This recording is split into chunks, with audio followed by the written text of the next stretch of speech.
नमस्कार। आज के सेक्सप्लेनर में एक बहुत ही दिलचस्प और सच कहें तो थोड़ी हैरान कर देने वाली स्थिति पर बात होने जा रही है। हाल ही में प्रधानमंत्री नरेंद्र मोदी की तरफ से देश के लिए एक बेहद अप्रत्याशित अपील आई है। वो ये कि अगले 1 साल तक सोना ना खरीदा जाए। जी हाँ, बिल्कुल सही सुना। पूरे 1 साल तक सोने की खरीदारी पर ब्रेक। अब जाहिर है सबसे पहला सवाल यही उठता है कि आखिर सोना क्यों ना खरीदें। हम सब जानते हैं कि भारत में सोना महज एक धातु नहीं है। ये हमारी संस्कृति, भावनाओं और परंपराओं में बहुत गहराई से बसा है। चाहे शादियों का सीजन हो या फिर दिवाली जैसे बड़े त्योहार, सोने की खरीदारी तो जीवन का एक अहम हिस्सा है। तो फिर अचानक इस पर रोक लगाने की बात क्यों हो रही है? तो चलिए इस विषय की तह तक जाते हैं। आज के इस विश्लेषण का रोड मैप कुछ इस तरह रहेगा। शुरुआत नो गोल्ड अपील से करेंगे, फिर भारत की सोने की भारी भरकम मांग और उसके बाद व्यापार घाटे यानी ट्रेड डेफिसिट के जाल को समझेंगे। फिर कच्चे तेल के असर और ग्लोबल डॉलर की लड़ाई को देखते हुए आखिर में ये जानेंगे कि स्थानीय स्तर पर इसका क्या प्रभाव पड़ेगा। आइए सीधे अपने पहले हिस्से की तरफ बढ़ते हैं, द नो गो अपील। देखते हैं कि सरकार वास्तव में क्या कह रही है। सरकार की अपील बिल्कुल सीधी है। देश की आर्थिक स्थिरता को बचाने के लिए पूरे 1 साल तक फिजिकल गोल्ड यानी भौतिक सोने की खरीदारी पर रोक लगाना। ये अपील खास तौर पर परिवारों से की गई है कि वे शादियों के सीजन और दिवाली के दौरान सोना खरीदने से बचें। ऐसे त्योहारी सीजन में भारत में रोजाना 4 से 5 टन सोना खरीदा जाता है। ये आंकड़ा बहुत बड़ा है और सरकार इसी भारी मांग को कुछ समय के लिए रोकना चाहती है ताकि अर्थव्यवस्था को स्थिर रखा जा सके। यहीं से हम दूसरे हिस्से की ओर बढ़ते हैं, भारत की सोने की भारी भूख। भारत दुनिया का दूसरा सबसे बड़ा सोने का उपभोक्ता है, लेकिन असल में ये मांग कितनी बड़ी है? ये आंकड़ा सच में चौंकाने वाला है। 80 किलो। जी हां, सरकारी आंकड़ों के मुताबिक भारत हर घंटे, ध्यान दीजिएगा, हर घंटे लगभग 80 किलोग्राम सोना विदेशों से आयात करता है। अगर रुपयों में बात करें तो रोजाना औसतन 1676 करोड़ रुपए का सोना खरीदा जा रहा है। ये कोई छोटी मोटी रकम नहीं है, ये एक बहुत बड़ा आर्थिक प्रवाह है जो हर रोज देश से बाहर जा रहा है। अगर पिछले कुछ सालों के आयात पर नजर डालें तो 2023-24 में 744 टन, 2024-25 में 757 टन और 2025-26 में 721 टन सोने का आयात हुआ। ये मात्रा लगातार बनी हुई है। जरा सोचिए, सिर्फ 2025-26 के वित्तीय वर्ष में इस 721 टन सोने का कुल आयात मूल्य लगभग 6,11,830 करोड़ रुपए था। ये स्पष्ट करता है कि सोने के लिए देश की भूख कितनी विशाल और निरंतर है। अब सवाल ये है कि ये सारा सोना आखिर आता कहाँ से है?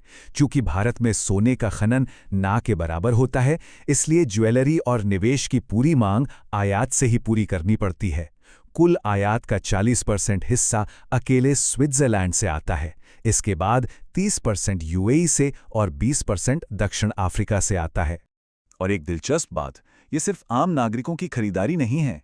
भारतीय रिजर्व बैंक यानी आरबीआई भी विदेशी मुद्रा भंडार को मजबूत करने के लिए सोना खरीदता है। दिसंबर 2024 तक आरबीआई के पास लगभग 876 टन सोने का रिजर्व था। तो मांग सिर्फ ज्वेलरी की दुकानों पर नहीं बल्कि राष्ट्रीय स्तर पर भी है। अब हम अपने तीसरे और बहुत ही अहम हिस्से की ओर बढ़ते हैं, द ट्रेड डेफिसिट ट्रैप यानी व्यापार घाटे का जाल। यही वो मुख्य वजह है जिसके चलते ये अपील की गई है। सबसे पहले ट्रेड डेफिसिट या व्यापार घाटे को आसान भाषा में समझते हैं। ये वो आर्थिक असंतुलन है जो तब पैदा होता है जब कोई देश निर्यात यानी एक्सपोर्ट से ज्यादा आयात यानी इंपोर्ट करता है। जब विदेशों से इतना सारा सोना खरीदा जाता है तो उसका पेमेंट अमेरिकी डॉलर में करना पड़ता है। इसका मतलब है कि देश से भारी मात्रा में विदेशी मुद्रा बाहर जा रही है। ये समझना बहुत जरूरी है कि कैसे एक छोटी सी खरीदारी एक बड़े डोमिनो इफेक्ट को जन्म देती है। मान लीजिए किसी ने 1.5 लाख रुपए में 10 ग्राम सोने का एक हार खरीदा। देखने में तो ये रुपए में किया गया लेन देन है, लेकिन अंतर्राष्ट्रीय स्तर पर भारत सरकार को उस सोने के लिए अमेरिकी डॉलर में पेमेंट करना पड़ा है।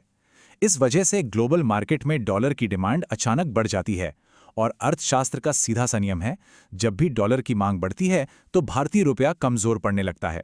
यहीं से हमारा चौथा बिंदु जुड़ता है, कच्चे तेल का फैक्टर। अब सोने की बात में कच्चा तेल कहां से आ गया? चलिए देखते हैं। किसी भी देश की अर्थव्यवस्था को चलाने के लिए कच्चा तेल एक सख्त जरूरत या मजबूरी है। सारी आर्थिक गतिविधियां इसी पर टिकी हैं। इसे मंगवाना ही होगा। इसके उलट सोना एक स्वैच्छिक या वॉलंटरी निवेश है। इसे कुछ समय के लिए टाला जा सकता है। इसे डबल वैमी या दोहरी मार की तरह समझ सकते हैं। जब अर्थव्यवस्था पर दबाव बढ़ता है तो सरकार कच्चे तेल का आयात बंद नहीं कर सकती, लेकिन सोने जैसी चीजों के आयात को कम करने का कदम जरूर उठा सकती है। मौजूदा स्थिति ये है कि मिडिल ईस्ट में चल रहे तनाव और हॉर्मुज स्ट्रेट के संघर्ष के कारण कच्चे तेल की कीमतें $100 प्रति बैरल के पार चली गई हैं। इसका सीधा सा मतलब ये है कि जरूरी तेल खरीदने के लिए ही 30% ज्यादा डॉलर खर्च करने पड़ रहे हैं।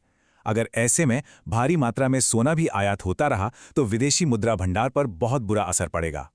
आइए अब जरा ग्लोबल नजरिए से देखते हैं। हमारा 5वां हिस्सा है द ग्लोबल डॉलर बैटल। ये मामला सिर्फ लोकल इकोनॉमी का नहीं बल्कि जियोपॉलिटिक्स का भी है। इस मामले में विशेषज्ञों का विश्लेषण काफी दिलचस्प है। उनका मानना है कि सोने की खरीदारी रोकने की ये अपील अमेरिकी डॉलर के दबदबे के खिलाफ एक रणनीतिक कदम भी हो सकती है। जब सोना कम खरीदा जाएगा तो डॉलर का इस्तेमाल भी कम होगा। आज के समय में जब कई देश वैकल्पिक मुद्राओं की तलाश कर रहे हैं तो ये कदम ग्लोबल ट्रेड में डॉलर पर निर्भरता को कम करने का एक तरीका माना जा रहा है। ये देखा जा रहा है कि डोनाल्ड ट्रंप के नेतृत्व में अमेरिकी नीतियां डॉलर को और अधिक मजबूत करने की कोशिश कर रही हैं, और इसी मजबूती की वजह से विकासशील देशों की मुद्राओं पर भारी दबाव पड़ रहा है। इसी बीच भारत और रूस जैसे देश डॉलर के बजाय अलग अलग मुद्राओं में व्यापार करने पर विचार कर रहे हैं। यहां हम किसी का पक्ष नहीं ले रहे हैं, बल्कि सिर्फ तथ्यों को सामने रख रहे हैं कि कैसे सोने का आयात कम करना डॉलर की मांग को कम करने की एक व्यापक वैश्विक रणनीति का हिस्सा हो सकता है। तो अंत में आते हैं अपने छठे और आखिरी हिस्से पर। स्थानीय स्तर पर इसका क्या मतलब है? आम परिवारों के लिए इस पूरी वैश्विक आर्थिक स्थिति के क्या मायने हैं? सरकार ने केवल सोना न खरीदने की बात नहीं की है, बल्कि कुछ अन्य विकल्प भी सुझाए हैं। सरकार चाहती है कि लोग सोने में पैसा फंसाने के बजाय देश के भीतर ही प्रोडक्टिव एसेट्स या सरकारी योजनाओं में निवेश करें। विदेशी यात्राओं से बचने की सलाह दी गई है ताकि डॉलर देश से बाहर ना जाए। पेट्रोल डीजल का इस्तेमाल कम करने को कहा गया है, और हाँ, फिजिकल गोल्ड की खरीदारी को पूरी तरह रोकने का अनुरोध तो है ही। इन सभी कदमों का अल्टीमेट गोल यानी अंतिम लक्ष्य एक ही है: अंतर्राष्ट्रीय बाजार में डॉलर की मांग को कम करना। जब डॉलर की मांग घटेगी तभी भारतीय रुपये को और अधिक गिरने से बचाया जा सकेगा। ये पूरी कवायद अपनी मुद्रा की रक्षा करने और एक स्थिर अर्थव्यवस्था सुनिश्चित करने के लिए है।